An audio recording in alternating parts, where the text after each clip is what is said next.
My girlfriend left me for a better man her family proudly chose. Everyone smiled. Everyone approved. I didn't argue. I disappeared. Months later, when she heard my name mentioned in a room she wasn't invited to, she froze before anyone even looked at her. I'm 36 now, financially independent, and I've learned that the most powerful response to rejection isn't anger or pleading. It's strategic silence followed by undeniable success. I met her when I was 29. She was 26, came from old money, the kind where family names open doors before you even knock. I was working as a freelance consultant, building my own practice from scratch, making decent money, but nothing that would impress her social circle. We met at a gallery opening through a mutual acquaintance. She approached me first, actually. Said she liked that I was looking at the art instead of working the room. The first 18 months were everything you'd want. She was intelligent, had her own opinions, seemed genuinely uninterested in her family's wealth. We'd spend Saturdays at farmers' markets, hiking trails, dive bars with live music. She never made me feel inadequate. When I met her family around month 8, I knew I was being evaluated, but I thought I'd passed when her father shook my hand and said I seemed grounded. Turned out, grounded was code for limited potential.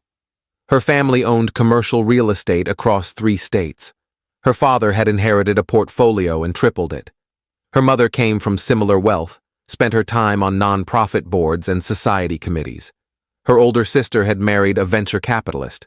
Her younger brother was being groomed to take over the family business.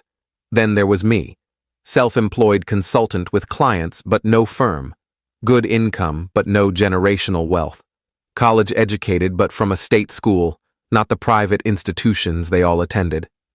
My parents were both teachers, comfortable middle class, proud of their work, but nobody who'd make it into their social register. The first year, they tolerated me. Polite conversations at family dinners, perfunctory questions about my work. No outright hostility, just a cool distance that never warmed, no matter how many times I showed up. Around month 20, things shifted. Her father started mentioning a family friend's son. Guy who'd gone to school with her brother, worked in finance, came from a similar background. He'd recently moved back to the area. You should reconnect with him, her father would say at dinners. He's doing very well for himself, managing a fund now. My girlfriend would change the subject, visibly uncomfortable. I'd pretend not to notice the subtext. The guy started appearing at family events. Always polite to me, never overtly competitive, but his presence was clearly orchestrated. Her parents would light up when he arrived. Her mother would find reasons to seat him next to my girlfriend at dinners. Her father would engage him in lengthy conversations about markets and opportunities, while I sat there with nothing to contribute. One night, after a particularly painful family dinner, where I'd essentially been ignored for 3 hours while this guy held court, I brought it up on the drive home. They're pushing him on you pretty hard. I know. It's embarrassing. I've told them to stop. Have you, though? Because it keeps happening. What do you want me to do? 'Cause a scene at family dinner? I want you to set a boundary. Tell them you're with me, and their matchmaking is disrespectful. I have told them that. They just don't listen. Then maybe you need to be louder. She went quiet. That was the first time I realized she might not fight as hard for us as I would. Over the next 6 months, the pressure intensified. Her family started making comments about my career trajectory. Still consulting? No interest in building something more permanent? Her mother would ask about my 5-year plan, my retirement strategy, my thoughts on investment properties. They weren't subtle. They were auditing me and finding me insufficient. My girlfriend started pulling away, canceled plans more frequently, took longer to respond to messages, seemed distracted when we were together. I knew what was happening, but couldn't figure out how to stop it.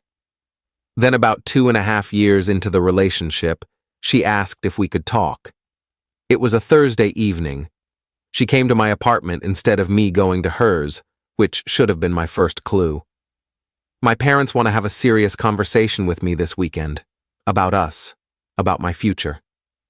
Okay. What are you going to tell them? I don't know. They're going to push hard. They're going to make it about family loyalty and what's best for me. And what do you think is best for you? She didn't answer right away.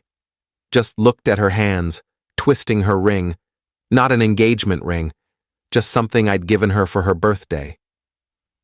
I love you, she finally said, but I also love my family. And they've made it clear that continuing with you means problems with them. What kind of problems? They've threatened to restructure things, cut me out of certain trusts, reduce my role in family decisions. Basically make it clear that choosing you means choosing against them. I felt something cold settle in my chest. So they're blackmailing you. That's a harsh word, but accurate.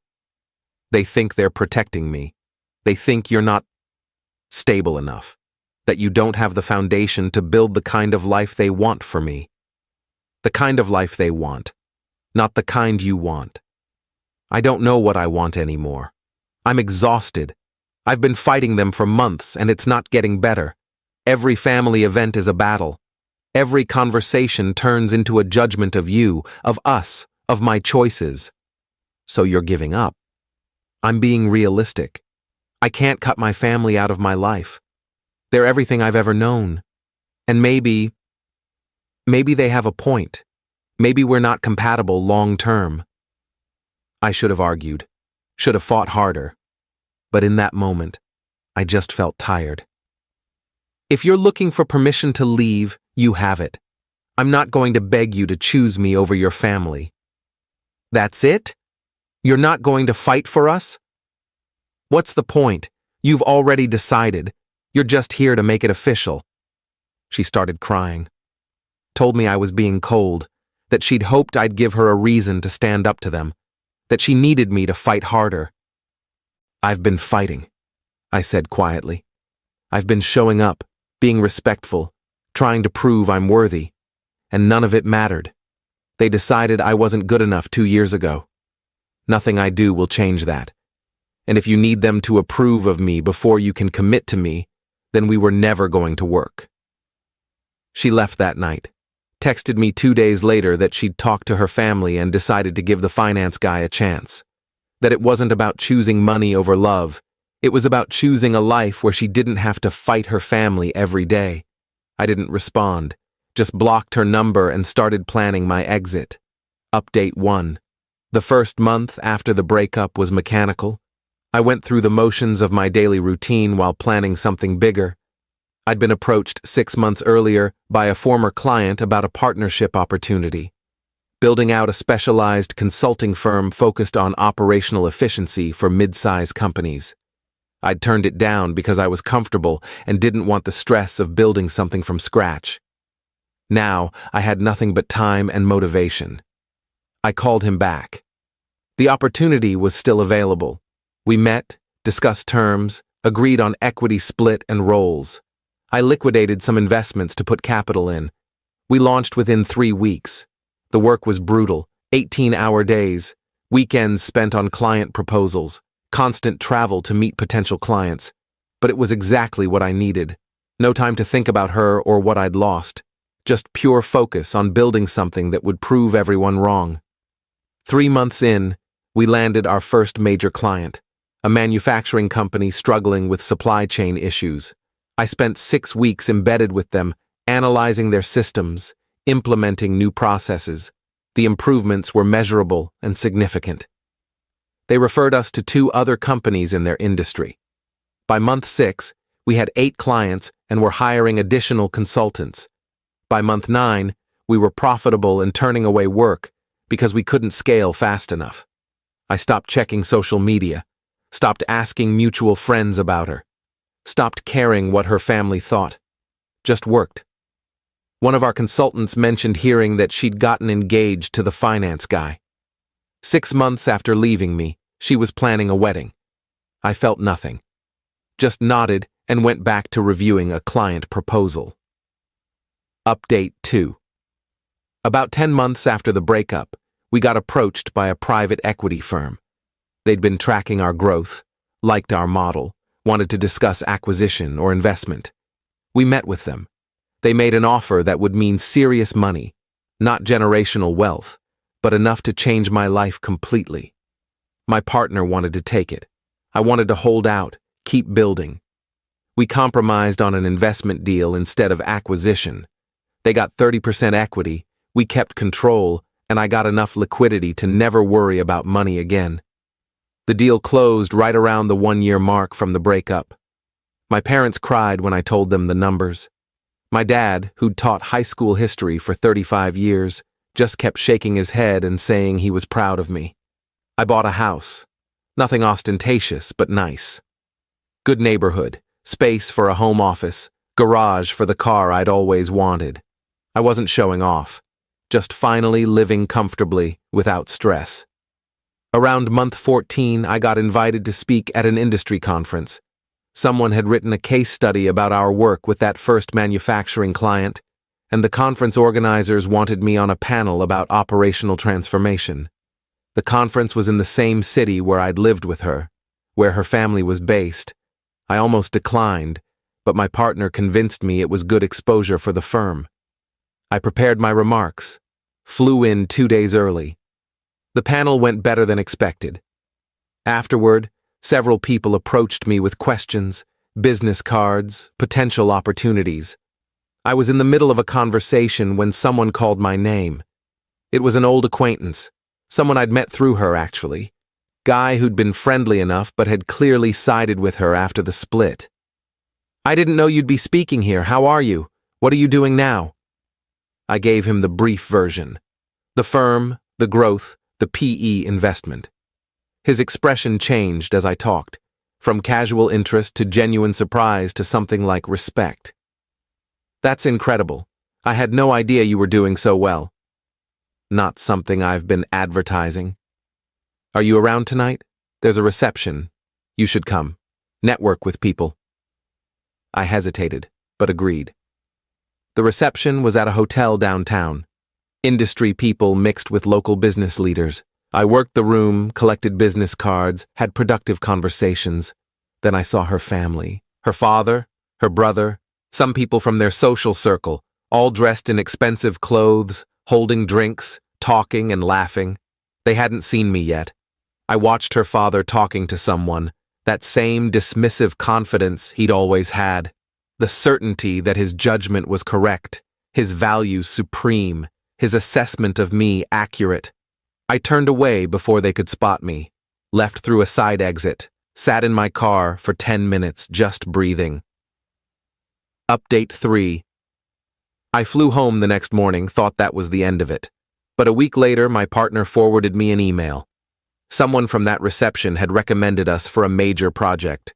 Regional Manufacturing Consortium needed a complete operational overhaul, budget in 7 figures. "This is the kind of client that makes a firm's reputation," my partner said. "But it's based in your ex's city. You okay with that?" I thought about it. Thought about seeing her family again, potentially running into her, all the old wounds. Then I thought about the opportunity, the challenge, the validation. "I'm okay with it. Let's pursue it." We put together a proposal, flew back for presentations, won the contract.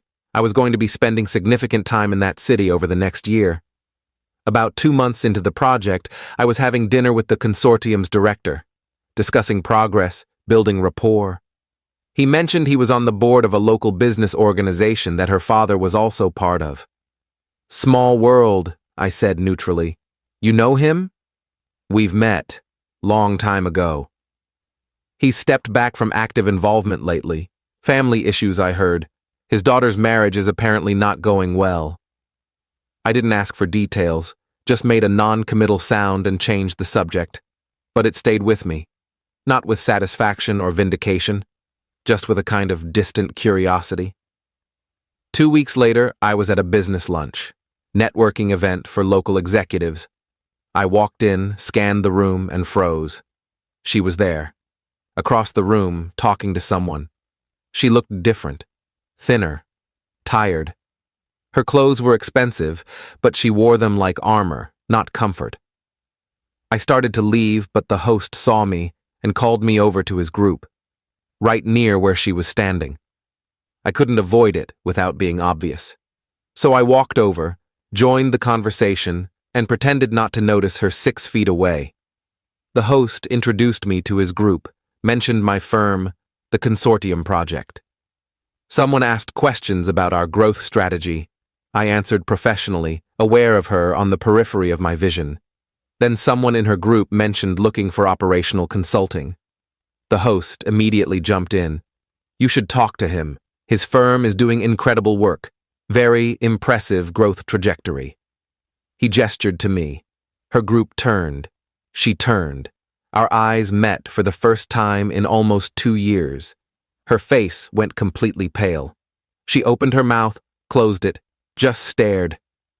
Someone in her group asked me a question. I answered it, professional and detached, gave them my card, continued the conversation like she wasn't there. She excused herself after about 2 minutes. I watched her walk away, saw her hands shaking slightly as she set down her drink. The host leaned in. Was that awkward? You two know each other? Used to. Long time ago. Ah. Well, her husband works in finance. Apparently doing quite well, though I heard they're having issues. None of my business. Of course not. But between us, her family had very specific expectations for that marriage, created pressure that might not have been sustainable. I nodded, extracted myself from the conversation, and left shortly after. Update 4, I didn't hear from her directly, but I started hearing through the network that she'd been asking about me, asking mutual acquaintances what I was doing, how I was, if I was seeing anyone. One friend called me directly. She wants your number, said she'd like to talk. What should I tell her? Tell her nothing. Don't give her my number. She seems really insistent, said she needs closure or something. She got her closure 2 years ago when she chose her family over me. I'm not interested in revisiting that. The friend agreed and dropped it, but she kept trying. Showed up at another business event where she knew I'd be. Positioned herself near me, clearly hoping for interaction. I avoided her, stayed on the opposite side of the room, left early. Then about 4 months into the Consortium project, my partner got a call. Someone wanted to hire us for a family business consultation. When he looked into it, it was her family's real estate company. This feels like a setup, he said. The timing is too convenient. It probably is. What's the scope? Operational review of their property management systems. Good money, but given the history, turn it down, politely. Say we're at capacity with current projects. He did. We got a follow-up call from her father directly. My partner took it, listened to him try to sweeten the deal, then firmly declined, citing conflicts of interest. He wasn't happy, my partner told me. Tried to insist it was purely professional. When I held firm, he asked if your personal feelings were affecting business decisions. What did you say? That we don't take on clients where prior personal relationships could complicate the work. He hung up pretty quickly after that. About a week later, I got an email from her. Not to my personal address. She didn't have that. To my work email, which was public on our website. I know you don't want to hear from me. I understand why. But I need you to know that leaving you was the biggest mistake of my life. I've spent 2 years in a marriage that looks perfect from the outside and is empty inside. I chose security over happiness, and I regret it every single day. I don't expect forgiveness. I don't expect a second chance. I just needed you to know that you were right about everything, and I was wrong about what mattered. I read it 3 times. Felt a complicated mix of vindication and sadness and nothing at all. Then I deleted it and didn't respond. Update 5. She tried twice more to reach out, once through another mutual friend who I told firmly to stop passing messages, once by showing up at a coffee shop near my hotel when I was in town for the Consortium project. I saw her come in, saw her spot me, got up and left before she could approach. She sent one final email after that. I get it. You've moved on. You've built everything I was too scared to believe in. I just wanted you to know that watching you succeed has been harder than losing you. Not because I begrudge your success, but because I finally understand what I gave up. I hope you're happy. You deserve it more than anyone." This time I responded. One line. "I hope you find whatever you're looking for, but you won't find it looking backward." Then I blocked her email address. The consortium project wrapped up successfully. We got 3 more referrals from it. My firm's reputation in that region solidified. We started getting approached for larger, more complex projects. About 6 months after that last email, I heard through the network that she'd filed for divorce, that her family was horrified, that the finance guy's family was threatening legal action over a prenup dispute. I felt nothing, just a distant acknowledgement that she was finally learning to stand up for herself, even if it was years too late and with the wrong person. My partner asked if I wanted to avoid that city for future projects given the history. No. Why would I? She's not relevant to my work or my life. If I see her at an event, I'll be polite and professional and move on. But I'm not going to limit my business because my ex-girlfriend lives somewhere. Fair enough. You seem like you've really moved past it. I have. The person I was when I was with her, who needed her family's approval, who thought I had to prove my worth to people who'd already decided I wasn't enough, that person doesn't exist anymore. I proved my worth to myself. That's all that matters. Final update. That was 8 months ago. The firm has continued growing. We now have 20 consultants across 3 offices. I've become a regular speaker at industry conferences. My parents joke that they need to schedule appointments to see me because I'm always traveling. I'm seeing someone now. Met her through work, actually. She's a CFO for one of our clients. Smart, independent, came from a working-class background like me, and built her career through competence rather than connections. We've been dating for 4 months. It's easy in a way my previous relationship never was. No performance, no evaluation, no trying to prove I'm worthy. Just 2 people who respect each other's work and enjoy each other's company. I was at another conference last month, giving a keynote this time, not just a panel. The room was packed. After my talk, during Q&A, someone asked about overcoming early career obstacles. I told the truth. I spent years with someone whose family didn't think I was good enough. It stung. It made me question my worth. But ultimately it motivated me to build something that proved them wrong. Not for them, I don't care what they think now, but for myself. To prove that their metrics for measuring value were fundamentally flawed. The audience responded well. After the session, several people approached me with similar stories. Felt validating in a way that had nothing to do with her or her family. I heard later that she was in the audience, that she'd bought a ticket specifically to hear me speak, that she'd cried during my talk and left immediately after without approaching me. A mutual friend told me all this, then asked if I wanted to know how she was doing now. No, I genuinely don't. I hope she's figuring herself out. I hope she's learning to make choices based on what she wants rather than what others want for her. But her journey isn't connected to mine anymore. She apparently tells people that losing you changed her, that she's a different person now because of the mistake she made. Maybe she is, but I'm a different person too, because of the choice I made. The choice to walk away with dignity instead of begging, to build something meaningful instead of dwelling on rejection, to prove my worth to myself instead of seeking external validation. The friend nodded. For what it's worth, I think you handled it perfectly.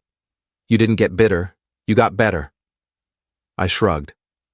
I got busy. The getting better was just a side effect. My current girlfriend knows the whole story.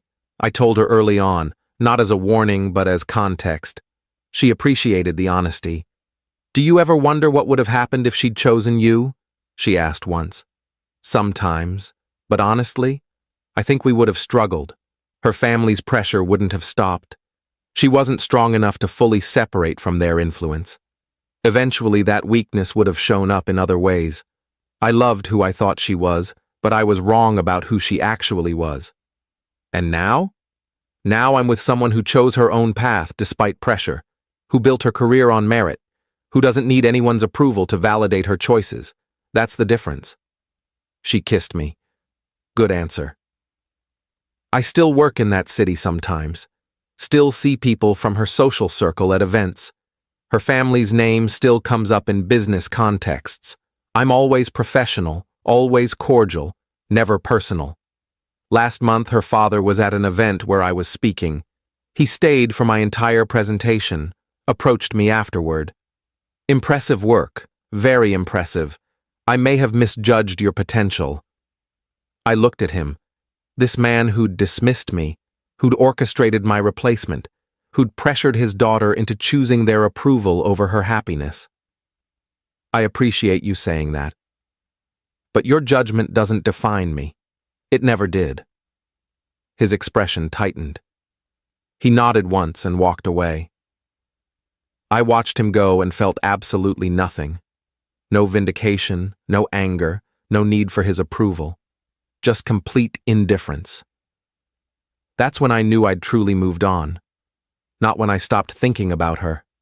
Not when I succeeded professionally, but when the people who dismissed me became irrelevant to my sense of self-worth. She chose security and approval. I chose dignity and autonomy. We both live with those choices now. The difference is I'd make mine again without hesitation. And from what I hear, she's still wondering if hers was worth it.